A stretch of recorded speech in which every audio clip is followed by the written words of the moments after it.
যুক্তরাষ্ট্রের কাছে হেরে টি-20 বিশ্বকাপের গ্রুপ পর্ব থেকেই বিদায়ের শঙ্কায় পাকিস্তান। বাবর আজমদের পরের 3 ম্যাচের প্রতিপক্ষ ভারত, কানাডা ও আয়ারল্যান্ড। এর মধ্যে 2টি ম্যাচ জিতলে এই গ্রুপ থেকে সুপার 8-এ উঠবে ভারত ও যুক্তরাষ্ট্র। এদিকে এই ম্যাচে বল টেম্পারিংয়ের অভিযোগ উঠেছে পাক বোলার হারিস রৌফের বিপক্ষে, আর বাজে বোলিং করায় মৃত্যু হুমকি পেয়েছেন আজম খান। মেহেদী নাইমের রিপোর্ট।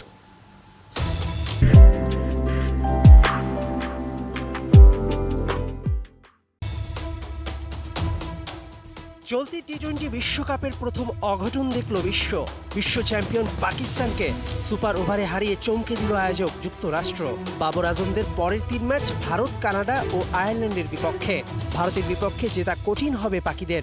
কানাডা ও আয়ারল্যান্ডের বিপক্ষে জিতলেও সুপার 8 যেতে পারবে না পাকিস্তান, কেননা এই গ্রুপ থেকে জয় বেশি থাকায় সেরা 2 দল হিসেবে যাবে ভারত ও যুক্তরাষ্ট্র।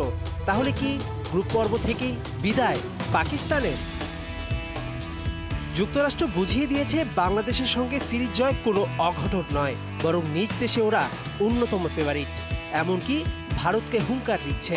অথচ বাংলাদেশ পাকিস্তান 2 দলই যুক্তরাষ্ট্রকে ভেবেছে দুধের শিশু। সহজভাবে নেওয়াটাই কাল হয়েছে পাকিস্তানের জন্য। ম্যাচ হেরে লেভ এক্সকিউজ দিয়েছে ক্যাপ্টেন বাবর আজম।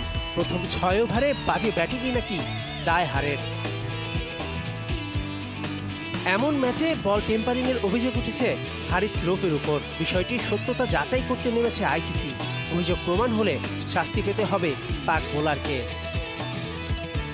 পাকিস্তানের বিগ হিটার আজম খান দলে চান্স পাওয়া নিয়ে কথা শুনছে বিশ্বকাপের শুরু থেকেই। যুক্তরাষ্ট্রের বিপক্ষে 0 রানে আউট হওয়ায় অনেকেই ক্ষেপা তার উপর। ইতোমধ্যে পেয়েছেন মেরে ফেলার হুমকি। সব মিলিয়ে পাকিস্তানের বিশ্বকাপ এবার কেমন যাবে সেটা তো প্রথম ম্যাচের বিশৃঙ্খলাতেই বোঝা হয়ে গেছে। মেহেদী নাইম, ৭১।